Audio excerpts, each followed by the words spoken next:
America ఆర్థిక వ్యవస్థ కుదేలవుతుందండి. అందుకే 2025 అక్టోబర్ 1వ తారీఖు నుంచి నవంబర్ 13 మధ్య కాలంలో అమెరికా షట్ డౌన్ విధించిందండి. ఈ షట్ డౌన్ విధించినప్పుడు 9 లక్షల మంది ప్రభుత్వ ఉద్యోగాలు కోల్పోయారండి.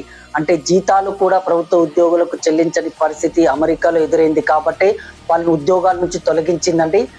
అసలు షట్ డౌన్ అంటే ఏంటి అనే విషయం పైన ఒకసారి తెలుసుకుంటే, అమెరికాలో ప్రభుత్వ విభాగాలు కావచ్చు, ప్రభుత్వానికి సంబంధించిన కార్యకలాపాలు, భద్రతకు సంబంధించినవి, సామాజిక అంశాల పరంగా ప్రభుత్వ సేవలు అందించడానికి డబ్బు కోసం షట్ డౌన్ విధిస్తారండి. ఇవి సెనెట్ లో ఆమోదం పొందుతుంది. అప్పుడు షట్ డౌన్ విధించినప్పుడు అక్టోబర్లో షట్ డౌన్ విధించినప్పుడు S&P బంగారం ధరలు విపరీతంగా పెరిగాయండి. అమెరికా ఫస్ట్ షట్ డౌన్ విధించినప్పుడు అక్టోబర్ 1వ తారీఖు రోజున బంగారం తులం బంగారం వచ్చేసి ఇండియాలో 1,20,000 అండి. షట్ డౌన్ విధించిన తర్వాత ప్రస్తుతం 1,65,000 నడుస్తోంది. మళ్ళీ తిరిగి అమెరికా షట్ డౌన్ విధించే అవకాశాలు ఉన్నట్టుగా తెలుస్తున్నాయండి. 80% ఛాన్స్ ఉంది. ఆ లెక్కను చూస్తే బంగారం ధర మరింత పెరిగే అవకాశం ఉండవచ్చు.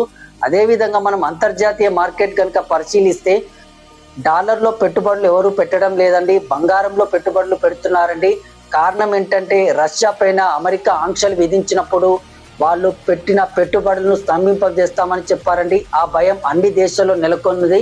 ఆ కారణం చేతనే ప్రతి దేశానికి సంబంధించిన సెంట్రల్ బ్యాంకు బంగారంలో పెట్టుబడులు పెడుతున్నారండి.